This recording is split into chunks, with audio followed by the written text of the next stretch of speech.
This is a work of fiction and the product of a mind with too much imagination.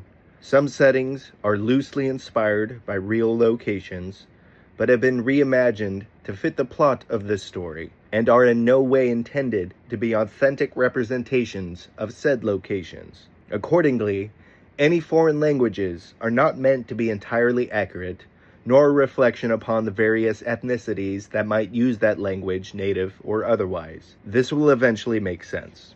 Each character is a creation of the author, and usually stems from his own troubled psyche and emotions.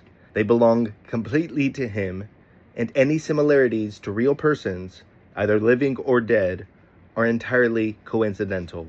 This is for my family and my friends, those still present and those long gone. This is for anyone who gave me support, and even for those who only sow doubt. This is for my beautiful girlfriend, my moon glowing against the dark. But most of all, this is for me. Chapter 1.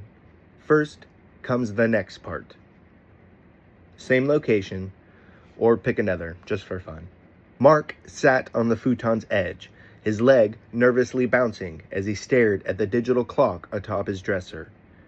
It read 11:58 p.m. The numbers flickered in random bursts as the apartment complex's problematic electricity stuttered, per usual. The clock seemed exhausted from its lifetime of outages, and Mark could relate, but he wasn't brave enough to lose an equal, even an inanimate one, so Mark always reset it to the correct time, despite the persistent, sickly longing he saw in the clock's wan flashes, as if it yearned for the sweet, blissful release of death. He could relate to that, too. The sole light in the room, an uncovered bulb dangling from the creaking roof on a rusty chain over the middle of the space, irritatingly just off-center, flickered in sync with the clock. Without realizing it, Mark matched its tempo with his leg in a double-time rhythm. Perhaps if someone had been there to point this out to him, he may have suddenly remembered the passion for drumming he'd had in his youth. The revitalized interest would reinvigorate him and pull him out of this terrible slump. He could relive his dreams and remember the glory days, maybe even recreate them in some faithful, imperfect, yet still satisfying form. Or, at the very least, he could be able to think of a good memory. But no, he was alone, as he had been for a long while, with nobody to help him rekindle the fading flames lighting the halls of his past. So he kept staring at the clock, watching an imaginary hand tick across its digital face, and tried to remember why he had chosen midnight to do this. The date itself had meant something when he had been planning this, and there had to be a reason why he had picked it, and why he had specified it had to be done at midnight. Seriously, the thought was just on his mind, but the imaginary clock hand kept batting his plan away, leaving only the draining pangs of a nervous apprehension he had hoped wouldn't be present. As far as he was concerned, it was that very feeling that had caused this, that led to this plan being his last and only resort. It wasn't a welcome sensation, familiar though it was, and he hoped the time changed to 11:59. He gulped, reached down to stop his leg from shaking, and watched the non-existent clock hand tick and talk away the final fateful minute. As if it had been waiting for its cue, Mark's confidence suddenly returned and surged within him. And although it didn't bring any reminders as to why he had chosen midnight, self-assurance rarely equals knowledge, it at least brought forth his conviction that he could, indeed, pull this off. It had been 4 years, 13 and a half months, 5 weeks, and 9 days since he had formed this plan, according to his hasty, anxious calculations. And finally, the moment of fruition had come. Here on this spot, on this futon, he was going to accomplish what he had set out to do so long ago, and finally kill. Mark suddenly frowned and studied the futon beneath him. It would be a shame to stain this, really, he thought. It's not perfect, but it's not a bad, who wouldn't want a good futon in this economy? But if I don't do it here, then... He started to scan the apartment for a better location to do the deed, so to speak. The main area was just one room. A kitchen with a half-sized refrigerator and a 2-burner stove occupied one corner, and in the other was a twin-sized bed with only the bathroom, a tiny chartreuse-tiled alcove near the bed, providing another space. The scan of his apartment, an area in which a somewhat substantial portion of his life had passed, where he had grown into the man he was now, took less than 5 seconds. As his eyes landed back on the clock, the time changed to midnight, and he leapt to his feet, his mind racing. He had to hurry. If not on the futon, then where? The bathroom? He didn't want to do it in a bathroom of all places. How belittling.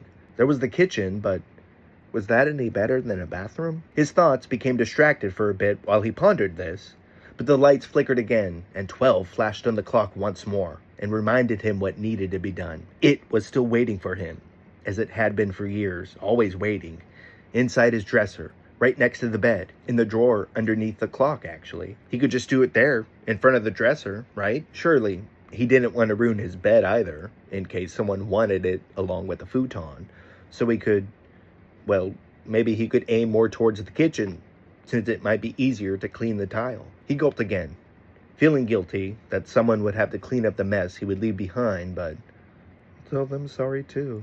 Promise. Just add them to my list. he walked over to the dresser and reached for the top drawer, his hand clenched on the recessed handle as he steadied himself for a moment, then jerked it open. Inside were dozens of socks with various designs and shades of white, loose and unorganized. But something rattled as the drawer was opened, and at a certain angle, light glinted off a hidden object, the gun. Mark pushed aside the socks until it was uncovered. Then he grabbed it and removed it from the drawer. He knew it weighed less than 2 pounds, but the cold, uncaring metal in his hand felt very heavy. Okay, He said aloud, gulping once again. let's do this. He turned his back towards the kitchen, catching the time in his periphery. 12:01. After all this waiting, he had mistimed it. Another failure in his life. His shoulders slumped, and for the briefest of moments, he considered just waiting until the next midnight and trying again then. But he reasoned that the important part was that he was doing what he had planned to do, not how close he got to the correct time. No one would fault him for being off by a single minute. Only an asshole would. There was a word for someone that needlessly nitpicky, but he couldn't think of it, and just brushed the thought aside. Stop wasting time. No more procrastinating. No more waiting. No more waiting. Stop waiting. Start with, check the pistols loaded. Start there. He thumbed the safety off and tried to pull the slide back with one hand, but found it too difficult and had to resort to holding the gun between his knees while he yanked the slide with both hands. It cocked back and a shell flew from the chamber, having already been loaded in. Surprised by this, Mark let go of the gun and it landed on the carpet with a metallic thud. Pop! At first, Mark assumed the weapon had fired upon impact, an assumption based on the extensive knowledge of firearms he had gained through action movies and mass media. But, bizarrely, he also assumed he had been shot as a result. He fell to the floor with a puny yelp, dramatically grasping at his heart, the most likely target for the bullet, undoubtedly, but didn't find a gory hole as expected, nor any wound at all. Maybe bullet wounds weren't visible to the naked eye, or took a while to start bleeding and didn't hurt in the slightest. After a shockingly long period of internal debate, he abashedly concluded that, miraculously, or unfortunately, he wasn't sure yet, he hadn't been shot. For once, Mark was glad he was alone, and no one had been around to see his embarrassing reaction to a random noise. Okay then, what was that sound? Did the main breaker finally blow? Did someone else shoot themselves? He clumsily got to his feet, warily staring at the gun on the floor. Smoke wasn't wafting from its barrel. The smell of fresh gunpowder couldn't be detected, and aside from the one Mark had accidentally ejected, there didn't seem to be any bullet shells on the floor. He could plainly see the lead projectile still in the one he had ejected, so that hadn't suddenly fired after landing on the floor either. The sound had been loud, conceivably the same volume as a pistol firing, but he was too inexperienced to say so confidently. Yet the more he thought about it, he ascertained the noise must have come from out in the hall. His vision darted towards his front door, to the peephole in its center, and he sprinted over and placed an eye against the lens. A few rats were crawling about, like normal, but unless one of them had suddenly exploded, Mark doubted they had caused the noise. He had no idea how often rats suffered from spontaneous combustion, But suppose there would be blood and guts everywhere if that had been the case, and he didn't see any, so that was ruled out. Across the hall, his neighbor's door stood closed, also unlikely of making the sound, but he wondered if maybe it had come from inside her apartment. It's possible she was even in need of help. He vaguely recalled hearing a woman shrieking right after the sound, muted by the walls and his own screams, but wasn't sure if he had just imagined it or was misremembering. Mavis or Marla, that was her name, something like that. He reluctantly looked over at the gun on the floor, waiting for him, and gulped yet again. No, if someone needs my help, if Marla needs my help, then Mark closed his eyes and sighed, then slowly exhaled. There was a distinct possibility that Mark was only choosing to aid his neighbor as an excuse to back out of his plan. It wouldn't be the first time he had failed to follow through after becoming distracted. He had no reason to suspect any harm had come to Marla.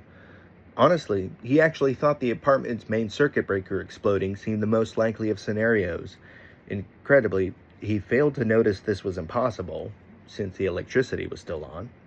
But he had little difficulty in dismissing that in lieu of helping Marla. He did, however, manage to at least keep a mental reminder that once he had helped her and came back, he would. Though his eyes were closed, the image of the gun laying on the floor, waiting to be picked up, always waiting, was as present and prominent in his sight as if he was staring directly at it. Somehow, the vision seemed to bear the same weight as the pistol itself.